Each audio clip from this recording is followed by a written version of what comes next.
When a guy finally opened this locked box, he discovered the keys to another mystery.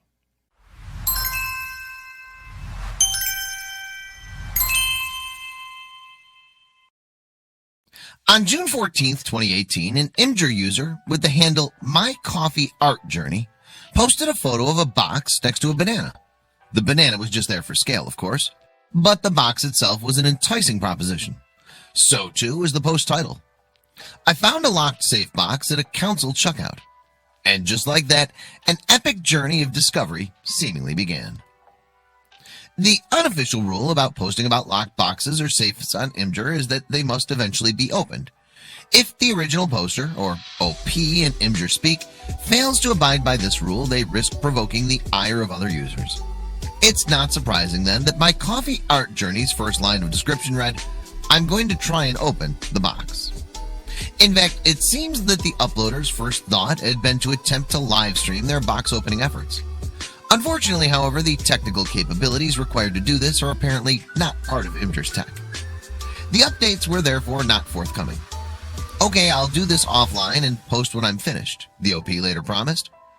So with the live stream idea proving a dead end, my coffee art journey seemingly resorted to the tried and tested method instead. And that's doing the deed offline and reporting back on it later. This led to the OP sharing an update the following day. This new post was, in fact, given a parenthesized Part 1, so you just knew that there was going to be plenty of intrigue.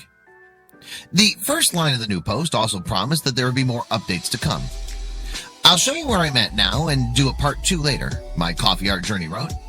The uploader then reaffirmed that they'd originally found the box at a council checkout.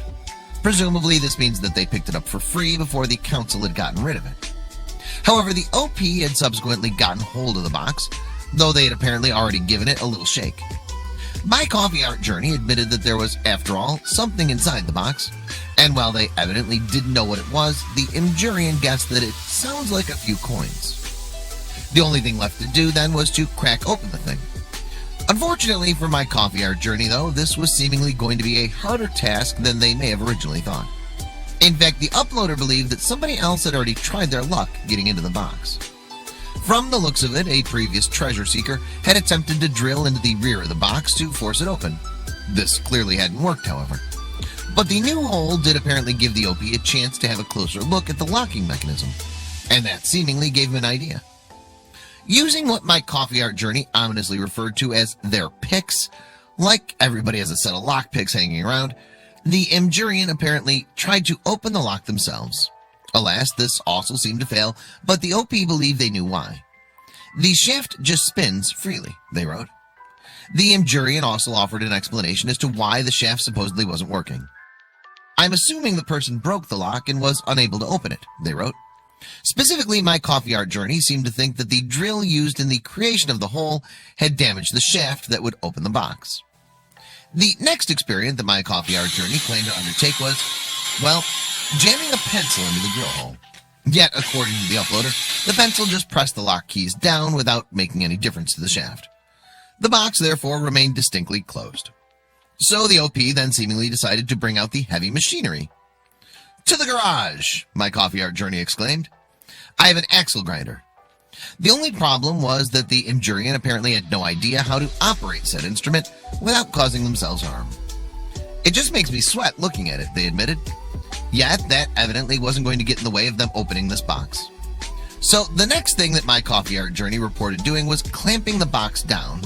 Then they allegedly tried out the grinder on the box's steel exterior. This first attempt seemingly didn't go very well, though. "Had to stop and change my underwear," the uploader confessed, presumably with their tongue lodged firmly in their cheek. Regardless of whether my coffee art journey actually did require a fresh pair of undergarments, they were apparently back to their box opening antics shortly afterwards. And it seemed that they were still determined to give the angle grinder a shot. So what was the plan of attack? Why, to slice into the top, of course. Except that cutting through the steel reportedly wasn't as easy as it looked. "It makes a horrible noise," my coffee art journey wrote. And what's more, the small-scale action apparently left the Imgurian safety goggles with a bit of a visibility problem. So a change of tactic was evidently called for. "How about if I grind the hinges off the back?" my coffee art journey pondered. The idea was probably that if the OP could somehow crack through the hinges, then the box's top would just pop open. There seems to be some logic to this after all. How could a panel stay closed without any hinges? All the uploader seemingly managed to do, however, was create a little bit of a dent in the back of the box. Not even close, My Coffee Art Journey admitted. But if at first you don't succeed, then try again. And that was exactly what the OP intended to do. Alas, the second attempt supposedly proved just as fruitless as the first. It also appeared to extremely frustrate the uploader. Are they fake hinges? How can they be so thick? My Coffee Art Journey raged. The angle grinder apparently also left the box too hot to handle. The Imgurian therefore said they'd take a break before trying it again later. The OP couldn't have been gone too long though, because part 2 of this epic journey was posted on the same day as the first installment. One thing that had seemingly changed in the interim, however, was My Coffee Art Journey's choice of tool. Yes, the angle grinder was now apparently a thing of the past. So what was the plan this time around? Well, it seems that My Coffee Art Journey was going to adopt a more subtle tactic than grinding the box into submission. In fact, the Imgurian suggested that their new aim simply involved drilling out the lock. And it seems that this strategy was much more successful than the last one. Drilled out, My Coffee Art Journey triumphantly explained.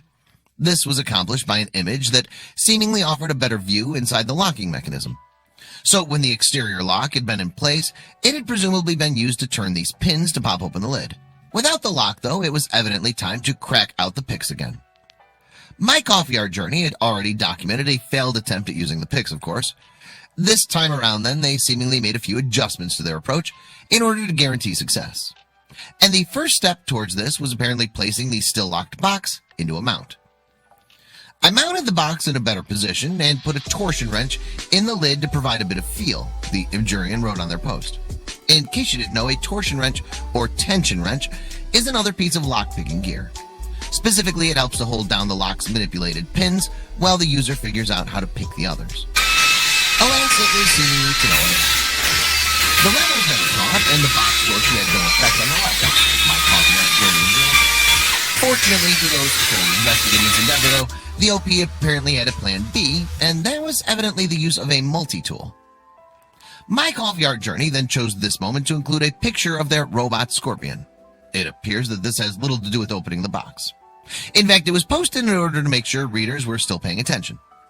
Earlier on, after the OP wrote, I'll be posting a random image further down to confuse those who aren't reading. After the scorpion, it was back to the main event. According to the post, My Coffee Art Journey then used their multi-tool to finally prise the lid of the box open, just enough to work with. They then supposedly jammed a screwdriver into the newly created gap and whacked it even wider. And with that, the container was seemingly ready to reveal its secrets. Well, almost ready. The Imgurian, it seems, didn't want to give up the goods right away. So instead, they shared this picture of the still closed box and a clean workspace. Tidying the bench, making the suspense last a little longer, My Coffee Art Journey wrote, cheekily. But it only delayed the inevitable for one more slide. And here it is, the moment that everybody's been waiting for. So after all the uploader's evident hard work, My Coffee Art Journey revealed that the inside of the box was a set of keys. Oh, the OP wrote. That would actually seem to be a pretty accurate reflection of what all the readers had no doubt been feeling too. My Coffee Art Journey then confessed.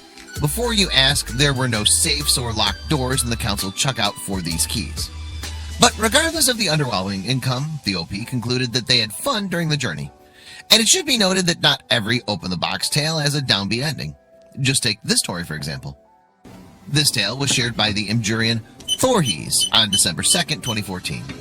The opening picture in her post was of a blue safe that had evidently been manufactured by Summit.